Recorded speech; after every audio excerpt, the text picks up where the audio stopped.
Happiness is not going to Disneyland. It's not getting a dopamine fix. It's when the Chomer finds Yitzura. And in that time, maybe you're not getting dopamine fixes. Maybe you're not happy in the ways that you would be if you're eating sugar and having your brain lit up. The Chomer is the material and the Tzura is the form of the material. So you have the wood, it could become a chair, it could become a table. If you're a chair and then you become a table, so you won't have people sitting on you, and then your whole life will be a mess because you're not doing what you really need to be doing. People can be successful doing jobs outdoors, and then they can get promoted into an office job, better hours, and then become depressed because they're not getting they can be happier. They got more time with the family. They've got more money, but the mice being in the office pushing pens does not fit what they need to be doing with their lives. They're not meeting people that would be outside, and therefore can get depressed. Every Jew has two neshamas: the godly soul and the animal soul. And they're both fighting over for the actions which you do. Your animal soul is impulsive to do things that animals do, like procreate, eat, sleep. Whereas your animal soul, your godly soul, all it wants to do is do Torah Mitzvot. Godly soul is God, and therefore when it expresses itself through thoughts, actions, and speech with mitzvahs, so therefore it's doing what it wants to do. It's the Ratzon of Hashem, and it is God while it's doing that. It has a relationship in which it's looking for. So when that happens, so therefore then the godly soul expresses itself. And for when you're not doing Torah and mitzvahs, the godly soul is being abused because it's not allowed to express itself the way that it needs to.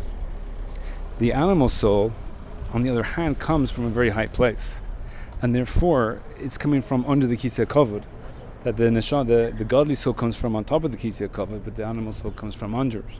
And therefore it is interested in God and all these things. However, in its fall down here, it's forgetting where it is. And therefore if you entice it and you educate it, so therefore it will be happy doing Torah mitzvahs. However, the godly soul will never be happy when it's not. So therefore the only way that you're not abusing yourself is if you're doing Torah mitzvahs.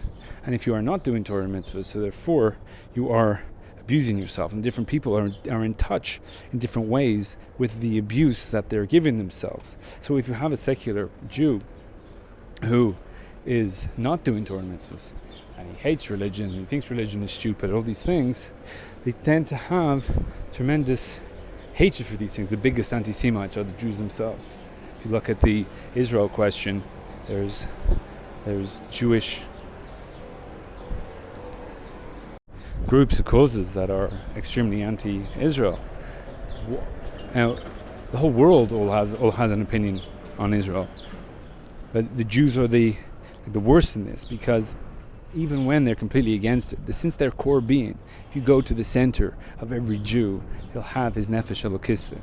And therefore, the more in touch that somebody is with themselves, therefore the more they'll feel the anxiety in their life being successful secularly, but not doing Torah mitzvahs, because the nefesh elokis is being abused. And since they are in touch with themselves and they are in touch with their feelings, they're in touch with who they are, so therefore they're also in touch with this anxiety of, I am completely unhappy even though I have done everything that society tells me to do to be happy, which is make money, get a attractive wife, have power, have fame, have fortune. These things, you get them, but yet it doesn't help, because the Chomer is not finding the Tzura.